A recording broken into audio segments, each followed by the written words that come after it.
आप लोगों को क्रिकेट स्टोन क्लास में स्वागत है। इस चैनल को सब्सक्राइब एंड लाइक करना ना भूलें और बेल आइकॉन का बटन दबा दें। आज आपको प्रतिलेखन संख्या 23 और 24 लिखाएंगे 80 का स्पीड में। इसमें जो कड़ा वर्ड है उसका आउटलाइन लिख दिए हैं, उसको एक दो बार बढ़िया से याद कर लें, उसके बाद लिखना प्रारंभ करें। पेंसिल कॉपी लेकर तैयार रहें। Ready, last ready, start. भाइयों और बहनों, आज मुझे बड़ी प्रसन्नता है कि हमारे बड़े बड़े कृषि वैज्ञानिक और कृषि विशेषज्ञ अपने अनुसंधानों के सार राष्ट्रभाषा हिंदी में प्रस्तुत करने के लिए पूरे देश से यहाँ एकत्र हुए हैं। मैं तो हमेशा ही कहता रहा हूँ कि किसानों तक नई जानकारी उनकी ही भाषा में पहुंचाई जा सकती है। आपने अच्छा किया कि श्री गणेश राष्ट्रभाषा हिंदी से किया। मैं तो चाहूँगा कि सभी भारतीय भाषाओं में राष्ट्रीय कृषि सम्मेलन आयोजित किए जाएं, ताकि सभी क्षेत्रों के किसानों को पता चले कि उनके लिए इस देश के कृषि वैज्ञानिक कितनी मेहनत से नई नई किस्में और तकनीकें निकाल रहे हैं। अब से 3 दिन बाद हम नए वर्ष में प्रवेश करेंगे। मुझे बताया गया कि सन 1995 के वर्ष को यूनेस्को ने सहनशीलता का वर्ष घोषित किया हुआ था। शायद भारत में इसके बारे में ज़्यादा चहल पहल या चर्चा नहीं हुई, क्योंकि भारत देश और भारतीय लोग तो हैं ही सहनशील, इसमें भी सबसे ज़्यादा सहनशील हैं किसान। आप खुद हिसाब लगा लो, हर तरह से भारत का किसान संसार का सबसे सहनशील प्राणी सिद्ध होगा। पैराचीन। आजकल जाड़ा जोरों से पड़ना शुरू हो गया है, फिर भी उत्तर भारत का किसान शीतलहर की परवाह किए बिना आधी रात को उठकर अपने गेहूं के खेत में पानी लगा रहा है, क्योंकि बिजली कुछ घंटों के लिए आती है। किसान ठंड सहकर फसल उगाएगा और फसल पकते पकते गर्मियाँ शुरू हो जाएंगी, तो जेठ की तपती धूप में वह खेतों में कटाई व मड़ाई का काम करेगा।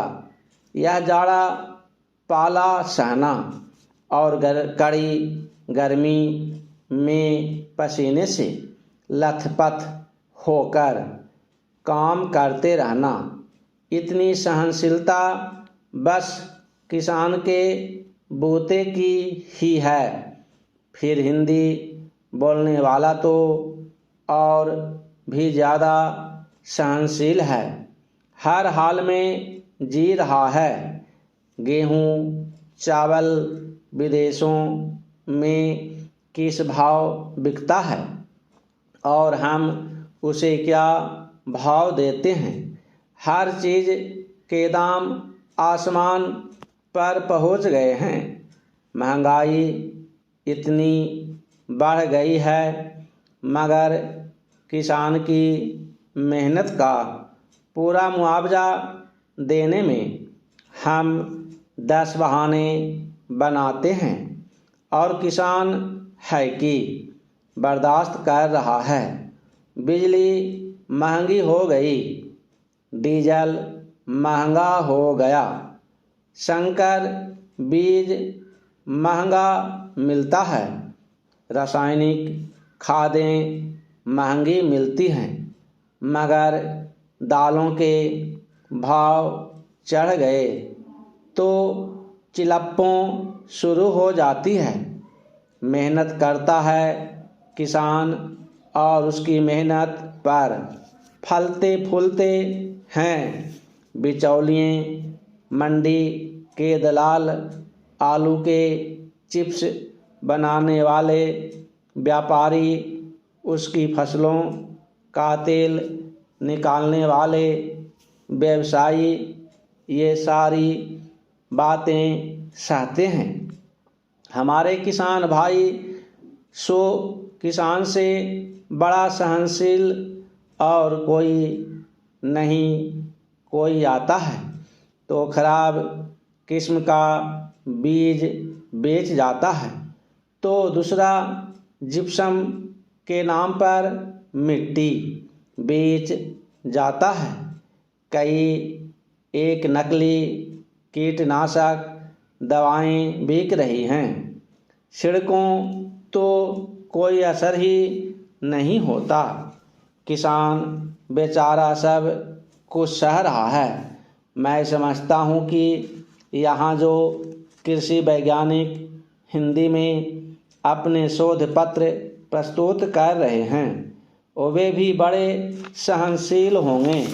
पैराचीन भाइयों और बहनों, मतलब यह है कि अगर संसार को सहनशील बनाना है तो सभी लोगों को दुनिया भर में हिंदी भाषा का प्रचार और प्रसार करना चाहिए। ज़्यादातर व्यापार के लिए कच्चा माल तो किसान ही पैदा करता है, फिर किसान के लिए कृषि अनुसंधान के खर्च में दुनिया भर में कटौती क्यों की जा रही है? कटौती करनी है तो बहुत से और क्षेत्र भी हैं।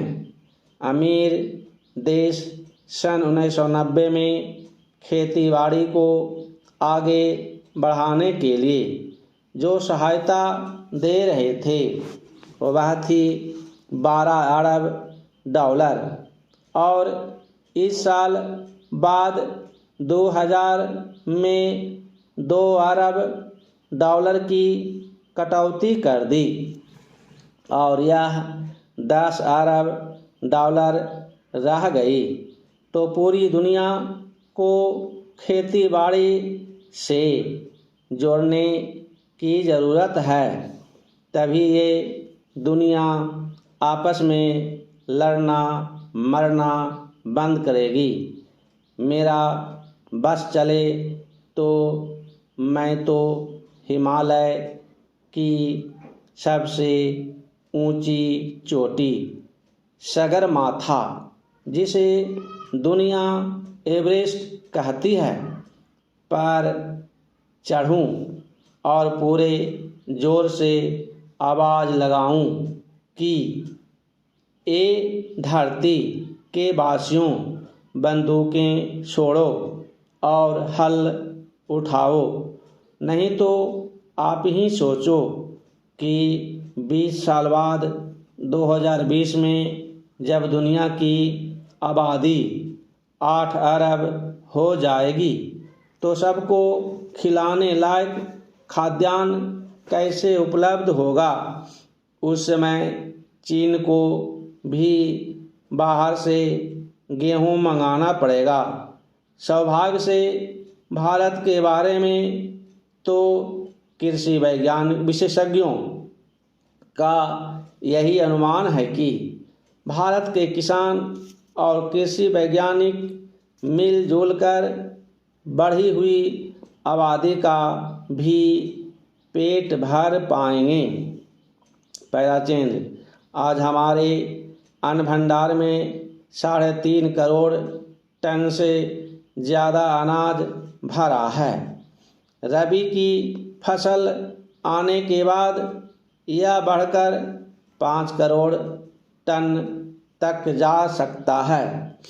रखने की जगह नहीं है।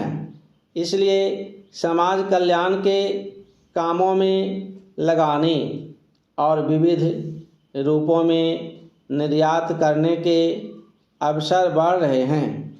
काम के बदले अनाज और बच्चों को पाठशालाओं में नाश्ता कराने व खाना खिलाने के कार्यक्रम पूरे देश में चलाए जा सकेंगे। यह एक तरह से दूसरी कृषि क्रांति का ही नतीजा है कि हम 101 करोड़ से ज़्यादा आबादी को अपने खेतों में उपजाई फसल से ही खाद्यान्न उपलब्ध करा रहे हैं। खाने वाले तेल की कुछ वर्ष पहले कमी हुई थी। हमने पुरजोर कोशिश की। पिछले कुछ वर्षों में आयात तो घटकर प्रतिवर्ष 300 करोड़ रुपये का हो गया। वहीं तिलहनी फसलों और उनसे उत्पन्न पदार्थों का निर्यात 8 गुना बढ़कर 2500 करोड़ रुपये से भी ऊपर हो गया। यह सब फल है किसानों, वैज्ञानिकों एवं प्रसार कार्यकर्ताओं के अथक प्रयास का। इस प्रगति में आज कृषि वैज्ञानिकों का योगदान किसी से छुपा नहीं है। इसे सारी दुनिया मानती है। जहाँ भी भूख है वहाँ लोग भारत की मिसाल देते हैं कि देखो इस महान देश ने भूख की चुनौती का किस तरह डटकर सामना किया। आज जब निर्यात के अवसर खुले हैं, विश्व का परिवेश बदल रहा है। सारी दुनिया के बाजार खुल गए हैं। सौभाग्य से दुनिया में शाकाहार भी बढ़ रहा है।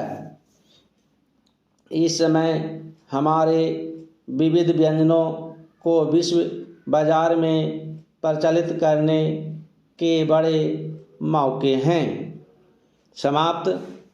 अगर डिक्टेशन बढ़िया लगा हो तो लाइक एंड सब्सक्राइब करना ना भूलें। धन्यवाद।